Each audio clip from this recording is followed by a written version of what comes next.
આજના આપણા વિડીયો લેક્ચરની અંદર આપણે વાત કરવાના છીએ બે સમ આપણે પૂરા કર્યા હતા અગાઉ વિથ રિપ્લેસમેન્ટ અને વિથઆઉટ રિપ્લેસમેન્ટનો આજે ત્રીજો સમ આપણે જોવાના છીએ 2, 6, 11, 13 and 15 are the observation of the population. સમષ્ટિના ચાર ઓબ્ઝર્વેશન છે નિરીક્ષણ સામે 2, 6, 11, 13 અને 15.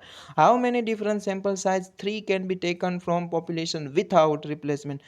બરાબર, 5 માંથી 3 પસંદ કરવાના છે. બરાબર, તો 5 બરાબર કેપિટલ N થઈ જશે, 3 બરાબર શું થઈ જશે? સ્મોલ n થઈ જશે. So the sample is unbiased. અનબાયસ હોય એટલે સેમ્પલ મીન અને પોપ્યુલેશન મીન બંને સમાન આવવા જોઈએ. ઓલ્સો ફાઇન્ડ ધ વેરિયન્સ, અને વેરિયન્સ બી ફાઇન્ડ આઉટ કરવાનો છે.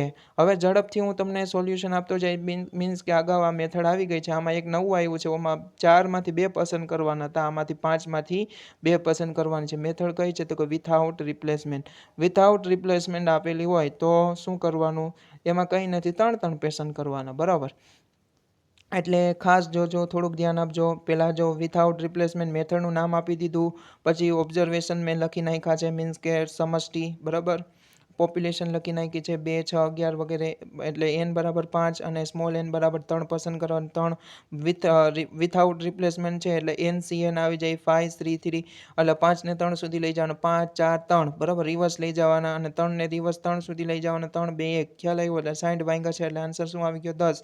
પછી y અને y બારનો સ્ક્વેર ગોતી લેવાનો, 2, 6, 11, 13 વગેરે, 47 જવાબ આવ્યો. 47માંથી આપણે પોપ્યુલેશન મીન ગોતી લીધું હશે. 47 ભાગ્યા 5 ઓબ્ઝર્વેશન છે એટલે 9.4 જવાબ આવ્યો. પછી બીજું શું? 2 નો વર્ગ 4, 6 નો 36, 11 નો 121, 13 નો વગેરે, એટલે વર્ગ ગોતી લીધો, મીન્સ કે y સિગ્મા y સ્ક્વેર ગોતી લીધો, જે આપણ ફોર્મ્યુલામાં આગળ કામ આવશે. પછી સેમ્પલ ડિસ્ટ્રીબ્યુશન ટેબલ તમારે બનાવવાનું રહી. સેમ્પલ ડિસ્ટ્રીબ્યુશનમાં સેમ્પલ લખવાના કેટલી રીતના પસંદ કરી શકાય? તો કે 10 રીતના. 10 જવાબ આવ્યો હતો તો 10 સેમ્પલના નંબર આપી દેવાના. 5માંથી 3 પસંદ કરવાના છે, તો કે કેવી રીતના તમે પસંદ કરશો?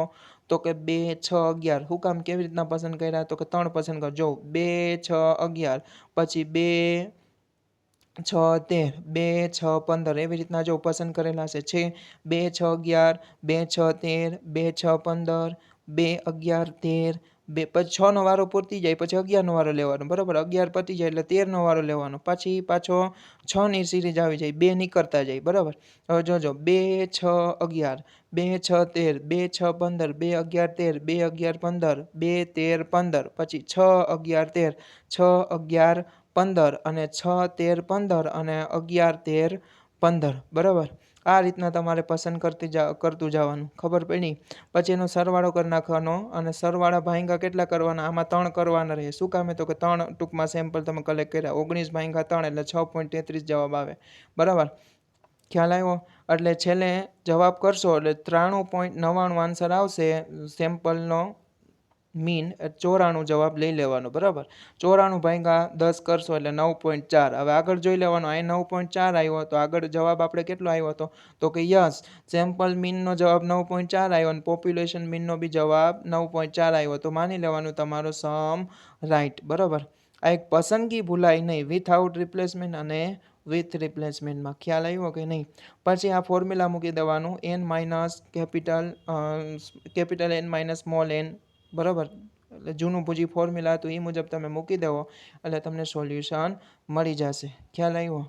અહીંયા સુધી આ રાખીએ. આપણે નેક્સ્ટ વિડીયોમાં બીજી સમની વાત કરીશું. Thank you.